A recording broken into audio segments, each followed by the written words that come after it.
జై Sriram. రామసైన్యం YouTube channel. నేను మీ శ్రీను. రేపు 8వ తారీఖు 8వ నెల 2025 అనగా శ్రావణ మాసం శ్రావణ శుక్రవారం సందర్భంగా ప్రతి ఇంట వరలక్ష్మీదేవి వ్రతాన్ని ఆచరించే వాళ్ళు యావత్ భారతదేశంలోనే ఉంటారు. అయితే పల్లె గ్రామాల్లో ఆ వరలక్ష్మీ వ్రతం పెద్దవాళ్ళు చేసేది. ఎక్కువ ద్రవ్యములు ఉండాలి, బంగారం ఉండాలి, అలాగని ఎక్కువ ఖర్చుతో కూడుకునేదని పల్లె గ్రామాల్లో ప్రజలు అపోహలో ఉన్నారు. కావున భక్తమాసాయిలు గమనించవలసింది, అమ్మవారు ప్రకృతి స్వరూపిణి, అమ్మవారు సర్వాలంకారణ భూషితరాలు. కావున అమ్మకి మనం ఇచ్చే అలంకార బంగారాల కానుకలు ఏమాత్రము, మనం ఇచ్చే పట్టు చీరలు అమ్మకి ఏమాత్రం, మనం అమ్మకి బిడ్డలం.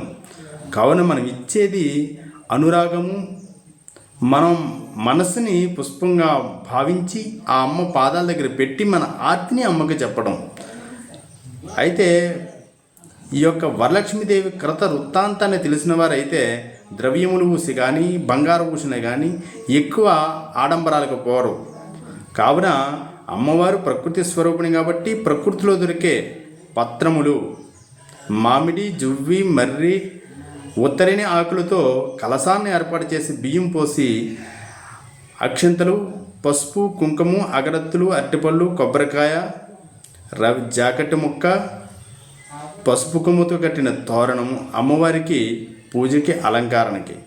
నైవేద్యం అనేది మీ ఇష్టానుసారము, శ్రమతో కూడుకునేది అయితే కాదు. చాలా సులభమైనది వ్రతం వరలక్ష్మీదేవి వ్రతం. కావున తప్పనిసరిగా ఆకు చెక్క ఉండాలి.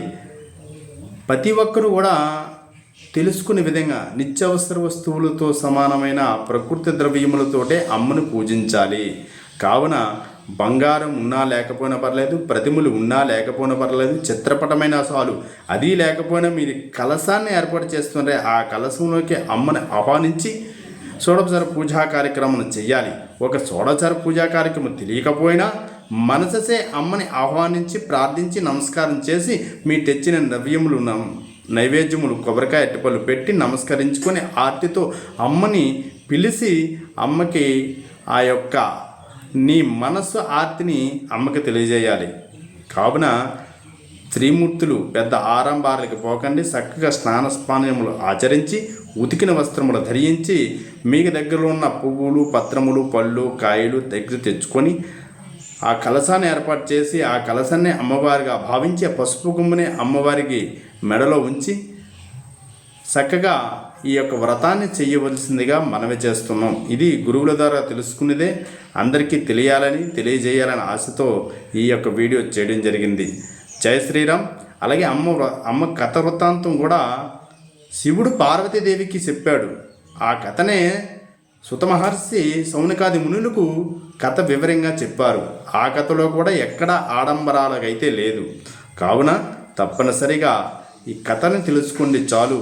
ఆ పూజా ద్రవ్యాన్ని మీ మనసుతో అర్పించండి. జై శ్రీరామ్. జై జై శ్రీరామ్. ఇది ఎవరో పెద్దవాళ్ళు చేసేదో బంగారు కానుకలతోటో పట్టు వస్త్రములతోటో పెద్ద పెద్ద రంగరంగ వైభవంగా చేసేదైతే కాదు. నీ మనసు సంకల్పించి చేయవలసిన పూజా కార్యక్రమం కాబట్టి తప్పనిసరిగా అర్థం చేసుకోండి. ప్రతి ఇంట వరలక్ష్మీదేవిని పూజించాలి.